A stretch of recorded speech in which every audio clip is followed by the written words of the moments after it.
जय श्री कृष्ण दोस्तों, मधुरमहिंदी.com के इस वीडियो में आप सभी का स्वागत है। जगत के पालनहार भगवान विष्णु ने जगत के कल्याण के लिए कई अलग अलग अवतार लिए। प्रभु के हर अवतार के पीछे कई रहस्य छुपे होते हैं, जिन्हें आज के वक्त में हम पौराणिक कथाओं के रूप में जानते व सुनते हैं। तो आज की इस वीडियो में हम जानेंगे भगवान विष्णु के छठे अवतार परशुराम जी के बारे में कि क्यों उन्होंने अपने पिता के कहने पर अपनी माता का सर काट दिया। आपके मन में भी यह जिज्ञासा उठ रही होगी, क्या है रहस्य, क्यों आखिर परशुराम जी ने अपनी माता का सर काटा।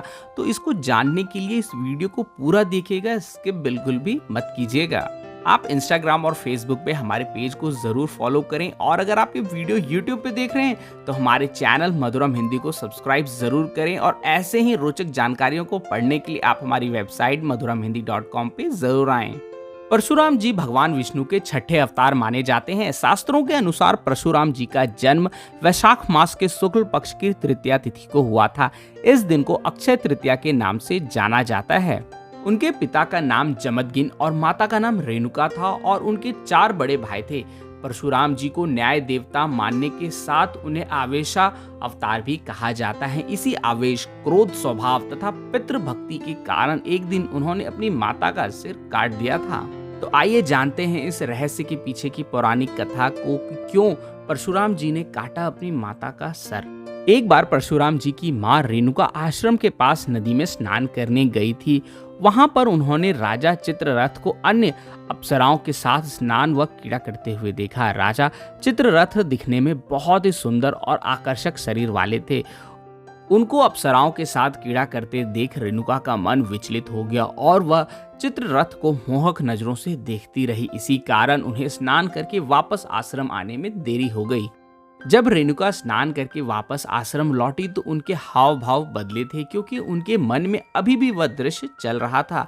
क्योंकि ऋषि जमदग्नि एक महान मुनि व तपस्वी थे, तो उन्होंने अपने तप के बल पर रेणुका की मनोस्थिति व मनोभाव को जान लिया। यह देखकर उन्हें इतना क्रोध आया कि उन्होंने अपने सबसे बड़े पुत्र को अपनी मां का गला काटने का आदेश दिया। उनका सबसे बड़ा पुत्र अपनी मां के प्रेम में ऐसा नहीं कर पाया। इसी प्रकार उन्होंने दूसरे व तीसरे पुत्र को भी आदेश दिया, लेकिन वे दोनों भी मातृ प्रेम में ऐसा नहीं कर पाए। एक तरफ तो मां की हत्या का पाप लगता, तो दूसरी तरफ पिता की आज्ञा ना मानने का पाप लगता। एक तरह से यह एक धर्म संकट नहीं था, फिर भी उन्होंने मातृ हत्या करने से मना कर दिया। अपने पुत्रों द्वारा स्वयं की ऐसी अवहेलना किए जाने पर ऋषि को बहुत ज्यादा क्रोध आया, और इसी क्रोध में अपने तीनों पुत्रों को श्राप दिया कि वे तीनों अपना विवेक, बुद्धि और सभी ज्ञान खो देंगे।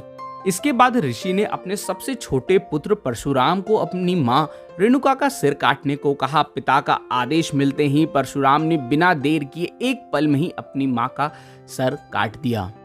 यह देखकर परशुराम के पिता ऋषि जमदग्नि बहुत ही प्रसन्न हुए, और इसी प्रसन्नता से परशुराम को वरदान मांगने को कहा।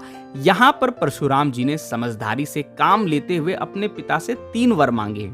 पहले वर में उन्होंने अपनी मां को पुनः जीवित करने को कहा। दूसरे वर में उन्होंने मांगा कि उनकी मां को उनकी हत्या की स्मृति ना रहे, और तीसरे वर में उन्होंने अपने तीनों भाइयों का विवेक बुद्धि मांग ली। ऋषि जमदग्नि अपने पुत्र की समझदारी से बहुत प्रसन्न हुए, और इसी प्रसन्नता में तीनों वरदान दे दिए। परशुराम जी की मां पुनः जीवित हो गई। इसके बाद सब कुछ सामान्य हो गया। भगवान परशुराम ने अपनी मां रेणुका को पुनः जीवित तो करवा लिया, किंतु उनके ऊपर मातृ हत्या का पाप लग चुका था। इससे मुक्ति के लिए उन्होंने भगवान शिव की कठिन तपस्या की और मातृ हत्या के पाप से मुक्त हुए।